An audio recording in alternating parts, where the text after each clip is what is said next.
2 недели бараме од овие институции да го слушнат плачот и крикот на македонскиот граѓанин кој не се согласува со ненародниот режим на ова владеачка гарнитура и бара правда. Бара да престанат незаконските, реваншистичките, одмаздувачките чинови и понижувања на ова несакана влада на СДС. Но за жал, како што гледате и како што можете да видите, од нив ни абер, ни глас. Молчат. А што ви кажале за ова злодело што го прават и за кое во иднина ќе се страмат и ќе бидат осудени прво од нивните деца и од нивните внуци за оваа неправда која што им ја нанесуваат на честите граѓани, големи патриоти кои што си ја сакаат својата земја и си го почитуваат својот народ и кои немаат, верувајте, ниту една црна дамка во нивното професионално портфолио. Знаете, почитувани браќа и сестри, што би кажал нашиот народен мудрец во едни вакви исклучително тешки ситуации во кои што нашата земја се наоѓа. Ке знаеа да не посоветуваат и ке ни кажеа. И ова ке помине. Ке издржаме. А што овај македонски народ не издржал? Но знаете што? После ова треба да се извлечат поуки, за да не настане друго вакво дело во иднина, кое што ќе остави големи бразди во душата на македонските граѓани.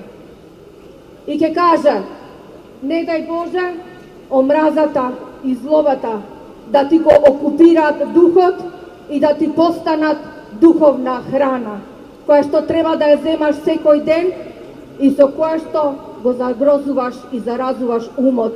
И тогаш не можеш правилно ниту да размислуваш, а ниту да расудуваш.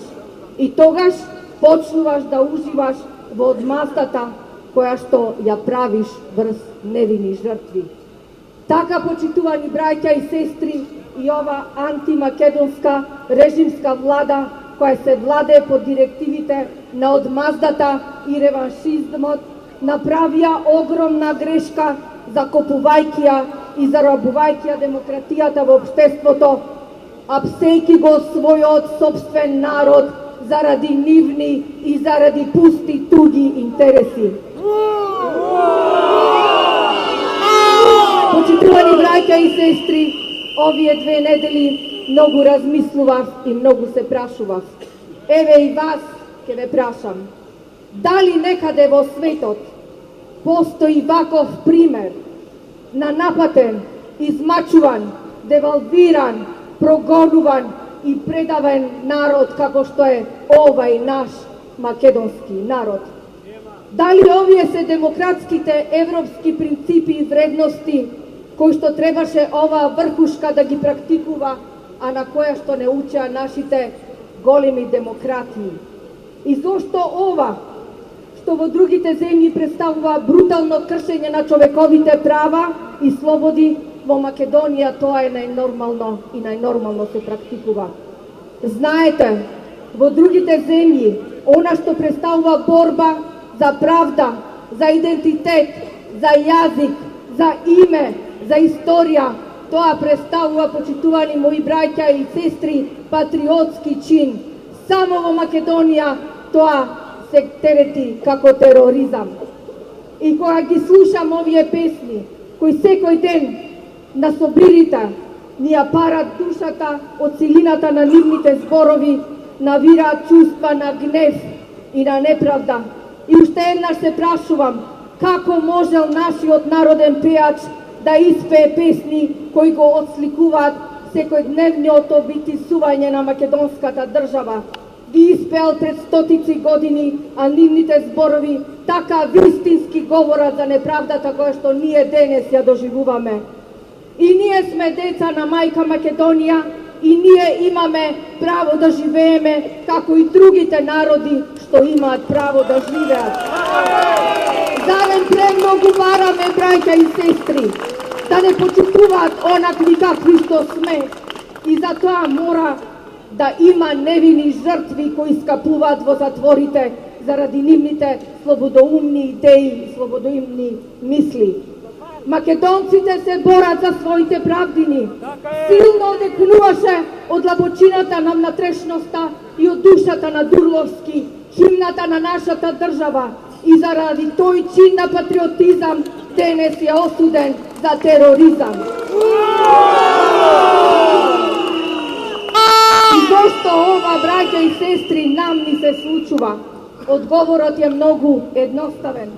Во моментот на немање на поддршка од народот, како што е случајот со врхушката на СДС, заради нивната погубна политика во бришењето на македонскиот код и се што е поврзано со него, тогаш само едно нешто му останува на предавникот: да ги прогонува, понижува, протерува и уапсува на најподнолен начин оние на кои најповеќе му се слуша гласот, на оние на кои народот најповеќе му верува, на оние кои народот ги избрал да ги представува било во парламентот или во полето на културата и во другите сфери.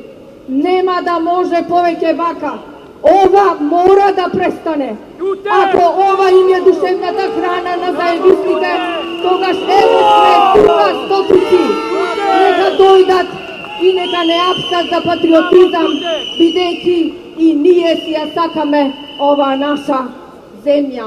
Белким, нивната алчност ќе биде задоволена.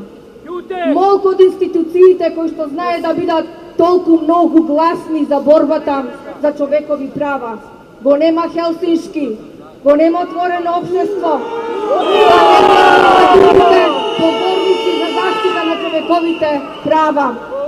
Браќа и сестри, уште еднаш од овде им порачуваме: нема да се смириме додека нашите невини пријатели македонци шмаат во затворите.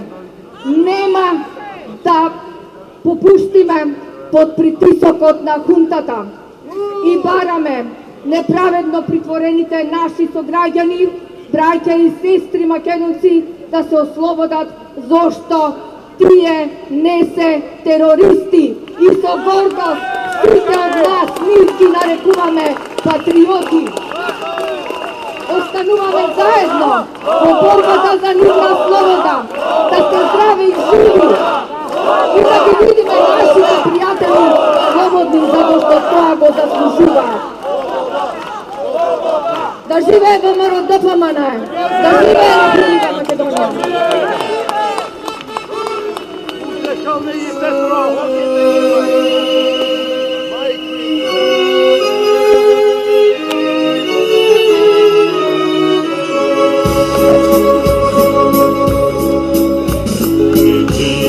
Деца сме на мајката земја, на мајката земја, на Македонија, на нашата земја, на Македонија.